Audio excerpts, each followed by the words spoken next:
کہ آج مسلمان خود کو راہ چلتے غیر محفوظ محسوس کرتے ہیں، انہیں قدم قدم پر حقارت اور نفرت کا سامنا ہے۔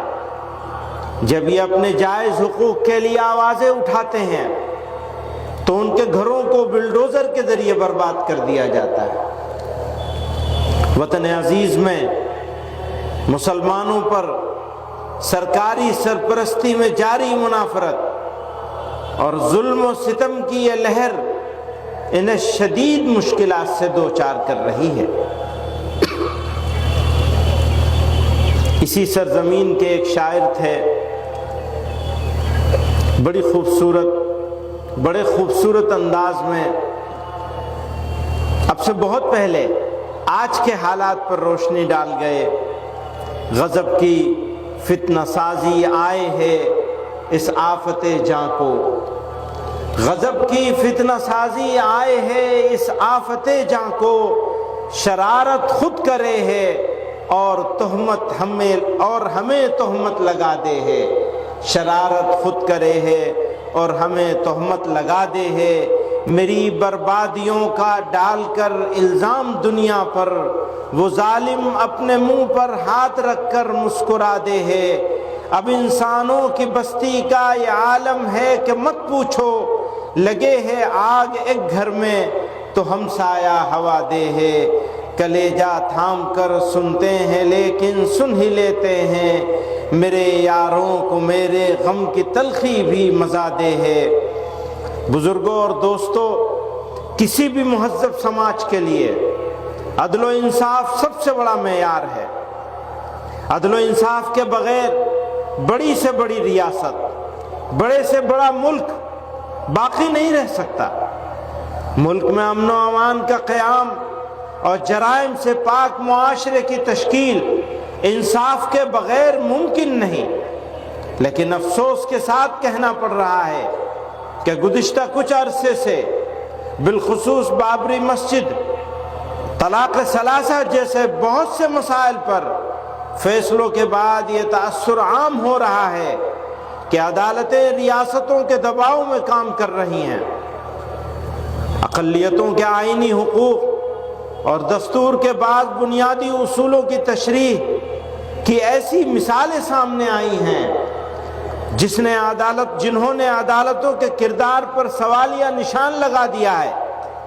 مختلف عدالتوں نے مسلم پرسنل لا سے متعلق مسائل کو لے کر جو فیصلے دیے ہیں، ان سے ایسا محسوس ہوتا ہے کہ ان عدالتوں نے قانون کی تشریح کے بجائے قانون وضع کرنے کی کوشش کی ہے۔ موجودہ وقت میں پلیسز آف ورشپ ایکٹ 1991 اس کو نظر انداز کرتے ہوئے گیان واپی متھرا کے مقدمات کو قابل سماعت قرار دینے کا فیصلہ بہت واضح طور پر قابل ذکر ہے۔ اب تو وہاں بھی پہنچ گئے ہمارے بیچ میں عبد الواحد چشتی صاحب، انگارہ شاہ صاحب موجود ہیں اجمیر شریف سے۔ سوال ملک کا ہے۔ یہ ملک انصاف کے ساتھ، برابری کے ساتھ، برابر کے حقوق کے ساتھ، اقلیتوں اور اکثریت کی تفریق کے بغیر ملک باقی رہے گا تو باقی رہے گا، ملک کی ترقی ہوگی، خوشحالی ہوگی،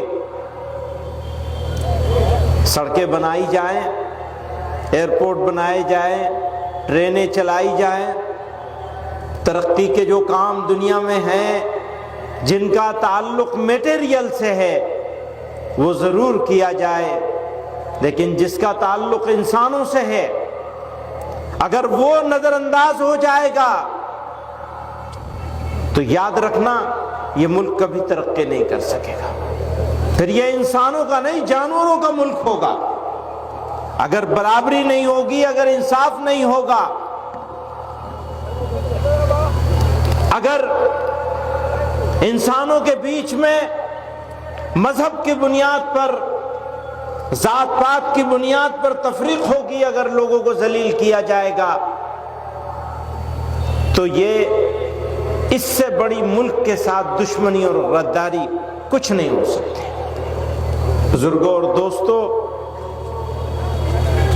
میں یہ کہنا چاہتا ہوں، ہمارے بیچ میں انگارہ شاہ صاحب موجود ہیں، تو یاد رکھنا یہ جو وقت ہے نا، یہ بدلتا ہے، ایک جیسا نہیں رہتا۔ آج اگر رات ہے، اندھیرا ہے، تو ہمیشہ نہیں رہے گا۔ صبح تو ہوگی ضرور، صبح تو ضرور ہوگی، ہمارا یقین ہے۔ اس لیے گھبرانے کی، مایوس ہونے کی قطعاً ضرورت نہیں ہے۔ میں اوقاف کے اوپر یہ کہنا چاہتا ہوں، وقف ایک دینی معاملہ ہے۔ مسلمان آخرت کی ثواب کی غرض سے اپنی جائیداد وقف کرتے ہیں۔ یاد رکھیے، یہ اوقاف کسی بادشاہ یا کسی حکومت کی ملکیت نہیں، یہ 100% مسلمانوں کی وقف کردہ جائیدادیں ہیں۔ ہمارے ملک میں وقف جائیدادوں کی کثرت اس بات پر دلالت کرتی ہے کہ دین اسلام نے انسانوں کی خیرخواہی اور فلاح و بہبود پر کس قدر زور دیا ہے۔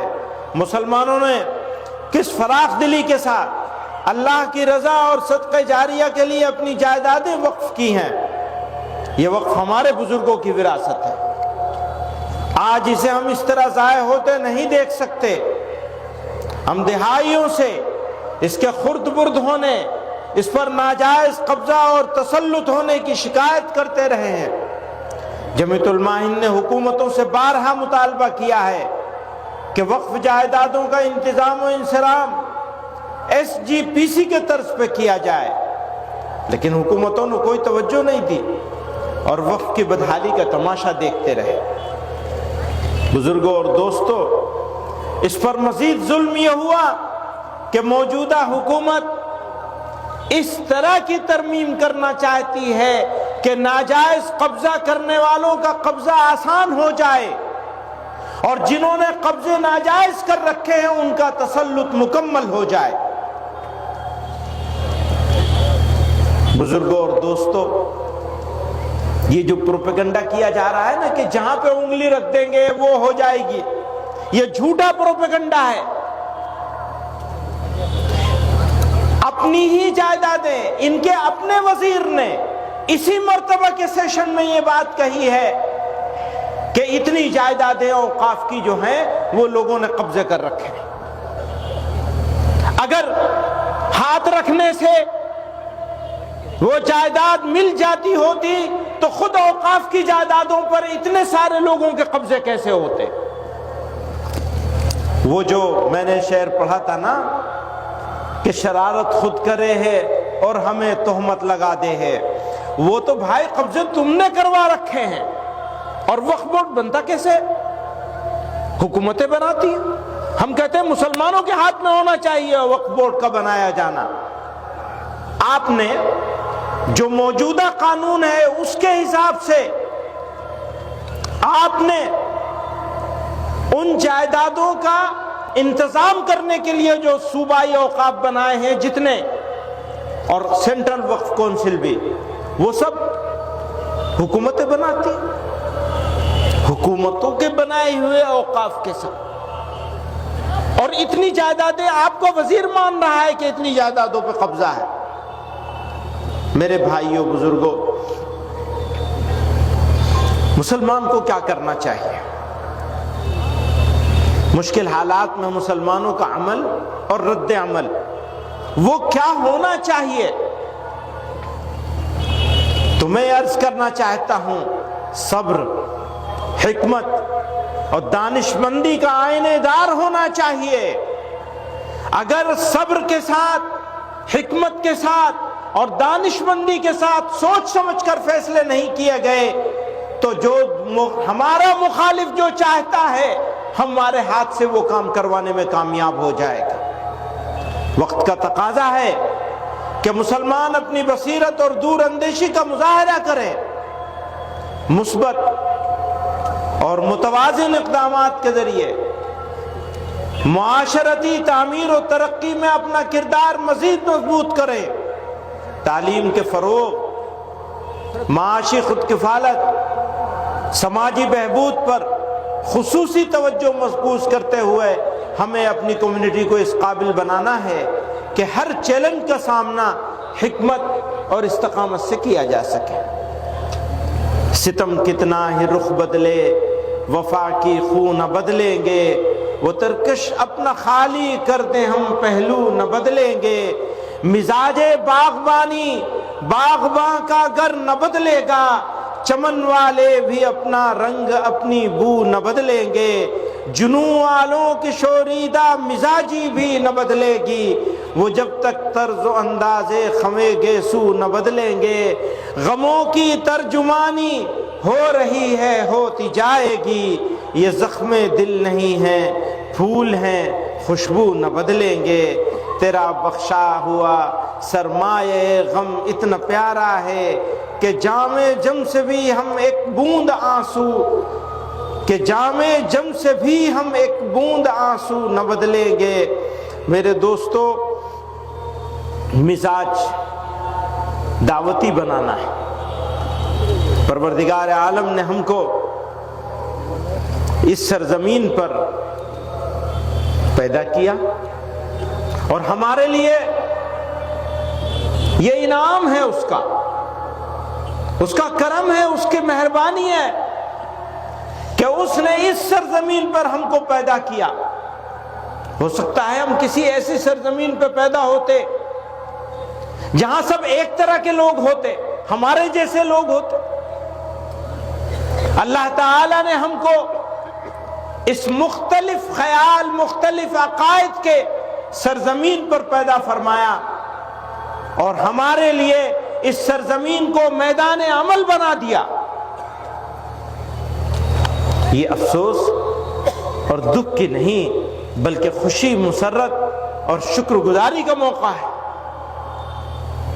ہمیں یہاں موقع ملا ہے اللہ اور اس کے رسول صلی اللہ علیہ وسلم کی اطاعت کے ذریعے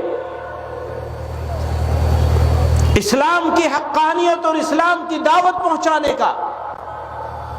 ضرورت اس بات کی ہے کہ مزاج دعوتی ہو، عداوتی نہ ہو۔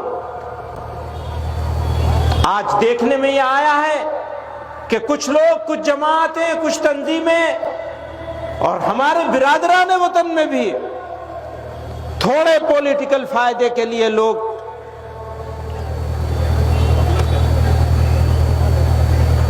دشمنی، نفرت پھیلا کر، تقسیم کر کے لوگوں کو بانٹ رہے ہیں، بانٹنے کا کام کر رہے ہیں۔ مجھے بتایا جائے کہ اگر اس ملک میں بسنے والے لوگ بٹیں گے، بانٹے جائیں گے، تو ملک کے ساتھ دوستی ہوگی یا دشمنی ہوگی؟ اس سے بڑی غداری کچھ ہو نہیں سکتی کہ ایک طبقے کو الگ کر دیا جائے، الگ تھلگ کر دیا جائے، محروم کرنے کی کوشش کری جائے، ذلیل اور رسوا کیا جائے۔ میرے بھائیوں، وقت کا تقاضا ہے کہ میں اپنی بات ختم کر لوں، ایک آخری بات کہہ کر کے اپنی بات ختم کر لوں گا۔ قرآن کریم میں اللہ تعالیٰ نے ارشاد فرمایا فَاصْبِرْ كَمَا صَبَرَ أُولُو الْعَزْمِ مِنَ الرُّسُلِ۔ سورہ احزاب میں اللہ تعالیٰ ارشاد فرماتے ہیں کہ صبر کرو جیسا کہ اولو العزم رسولوں نے صبر و استقامت سے کام لیا، اور خدا پر بھروسہ کرو۔ اسی طرح سورہ احزاب ہی میں، وہ سورہ احقاف میں تھا، یہ سورہ احزاب میں ہے وَدَعْ عَذَاهُمْ وَتَوَكَّلْ عَلَى اللَّهِ، اور ان کی ایذا رسانی کو نظر انداز کرو۔ ہاں تکلیف ہم کو ہوگی، تکلیف پہ ہم آواز بھی اٹھائیں گے، لیکن فیصلہ پروردگار کے ہاتھ میں رہے گا. ہم صبر کریں گے استقامت کے ساتھ، ان کی ایذا رسانی کو نظر انداز کریں گے اور خدا پر بھروسہ کریں گے. جب ہمارا مزاج اگر دعوتی ہو جائے تو قرآن کریم نے ارشاد فرمایا ادعو الی سبیل ربک بالحکمت والموعظۃ الحسنۃ وجادلہم باللتی ہی احسن. اپنے رب کے راستے کی طرف حکمت اور اچھی نصیحت کے ساتھ بلاؤ اور ان سے اس طریقے سے بحث کرو جو سب سے اچھا ہو، سب سے بہتر ہو. اسی طرح اللہ تعالیٰ نے قرآن میں ارشاد فرمایا ادفع باللتی ہی احسن فَإِذَا الَّذِي بَيْنَكَ وَبَيْنَهُ عَدَاوَةٌ كَأَنَّهُ وَلِيٌّ حَمِيمٌ. برائی کو بھلائی کے ساتھ، یاد رکھیے برائی سے دور نہیں ہو سکتی. قرآن میں اللہ کہہ رہے ہیں برائی کو بھلائی کے ساتھ دور کرو تو تمہارے اور جس شخص کے درمیان دشمنی ہوگی وہ اس وقت ایسے ہو جائے گا جیسے وہ گہرا دوست ہو. یہ ہمیں سمجھیے کہ ہم کو خوشخبری دی جا رہی ہے. میں نے کہا دعوتی مزاج کی ضرورت ہے، عداوتی نہیں. یاد رکھیے شہاب الدین غوری کی دلی چھوڑ کر سلطان الاولیاء، سلطان الہند، خواجہ خواجگان حضرت خواجہ معین الدین چشتی اجمیری رحمت اللہ علیہ پرتھوی راج چوہان کے اجمیر میں آئے تھے. وہ غوری کی دلی چھوڑی اور پرتھوی راج چوہان کے اجمیر میں پہنچے تھے. لوگ کہتے ہیں ایسا کر دیا ہوتا تو آج ہم آرام سے ہوتے، اگر ویسا کر دیا ہوتا تو ہم آرام سے ہوتے، ہم چلے گئے ہوتے، ان کی بات مان لی ہوتی. دعوت کا بنیادی تقاضا یہ تھا کہ مذہب کے نام پر بنائے جانے والے اسٹیٹ کے آئیڈیا کو ریجیکٹ کیا جانا تھا، اور ہم آج بھی ریجیکٹ کرتے ہیں اس آئیڈیا کو.